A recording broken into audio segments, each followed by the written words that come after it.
मुख्यमंत्री श्री भजनलाल शर्मा ने पिलानी विधानसभा में जल प्रबंधन के लिए पूर्व में स्वीकृत लगभग 27 करोड़ रुपए की राशि को बढ़ाकर 35 करोड़ रुपए से ज्यादा कर दिया। मुख्यमंत्री ने कार्यक्रम में महिलाओं की उपस्थिति पर ध्यान दिलाते हुए कहा कि ये राशि पिलानी के पेयजल संकट को दूर करने के लिए उपयोग की जाएगी। साथ ही उन्होंने यमुना जल वितरण के लिए 3 पाइपलाइनों की योजना का भी जिक्र किया और हर वायदे को पूरा करने का भी आश्वासन दिया।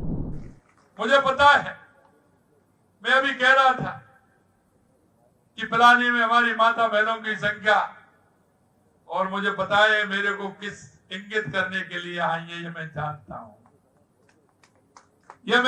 हूं, इसलिए उसकी तैयारी करके मैं भी आया हूं।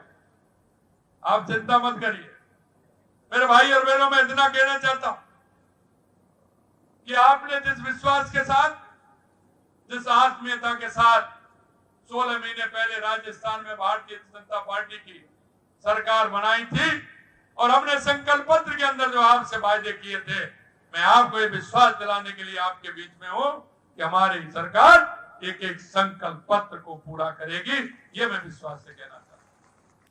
मैंने ध्यान देता हूं, लोग कहते हैं कि सबसे ज्यादा राजस्थान में पानी की आवश्यकता है। हमारी सरकार आते ही हमने सबसे पहले पानी पर काम किया। दूसरा विषय हमारा बिजली का था, तीसरा हमारे युवाओं के रोजगार का, और चौथा हमारे राजस्थान में उद्योग का। हमने उन विषयों को लेकर के काम किया है। सबसे पहले राजस्थान में पानी के लिए काम किया। हमारी 17 जिलों की आरसीबी की योजना, रामचल सेतु योजना के लिए हमने काम किया, और लास्ट 1 साल के अंदर 17 दिसंबर को देश के यशस्वी प्रधानमंत्री नरेंद्र मोदी जी ने तो सबसे बड़ी योजना का शिलान्यास करने का काम किया है। दूसरी हमारी योजना, यमुना का पानी हमारे शेखावाटी को मिले। मुझे पता है देश के यशस्वी प्रधानमंत्री नरेंद्र मोदी जी का इस शेखावाटी से बहुत लगाव है। वो शेखावाटी के भाई बहनों को बहुत प्यार करते हैं, और उन्होंने कहा कि यमुना का पानी शेखावाटी को मिलना चाहिए।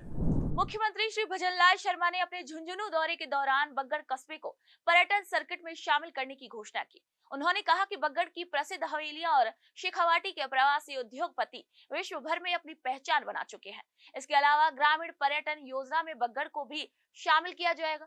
मुख्यमंत्री ने स्थानीय कार्यकर्ताओं और विधायक श्री राजेंद्र भांबू का धन्यवाद किया और कहा कि सभी चुनावी वायदे पूरे होंगे। मैंने यहाँ की पुरानी हवेलियां, सही कह रहे थे, यहाँ शिक्षा की नगरी बग्गड़ को कहते हैं, लेकिन मैं इतना विश्वास दिलाता हूं, आज हमारे मुकेश जी ने कहा है, मैं इतना ही कहूंगा कि इस बग्गड़ को पर्यटन के सर्किट में जोड़ करके यहाँ की शेखावाटी की हवेलियों को जोड़ते हुए यहाँ पर्यटन सर्किट विकसित किया जाएगा, जिससे उनको ग्रामीणों को लाभ मिल सके।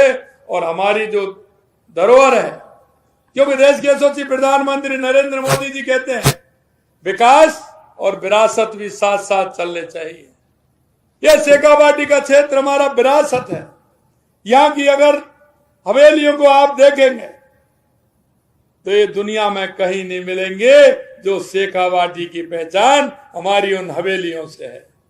और दूसरा काम, ये शेखावाटी वो शेखावाटी है, यहाँ के जो हमारे प्रवासी राजस्थानी भाई हैं, हमारे उद्योगपति हैं, उन्होंने दुनिया में नाम किया है। क्योंकि मैं देश के किसी भी प्रदेश में जाता हूं तो मेरे को शेखावाटी के लोग मिलते हैं, उद्योगपति मिलते हैं जहां उन्होंने जाकर के, लेकिन आज इतना विश्वास है कि वो अपनी जन्मभूमि से जुड़े हुए हैं, अपने विचार से जुड़े हुए हैं, अपने संस्कार से जुड़े हुए हैं। उनको भी मैं धन्यवाद देना चाहता हूं। उन्होंने हमारे राजस्थान का और हमारी शेखावाटी का पूरे देश में, पूरी दुनिया में नाम किया है।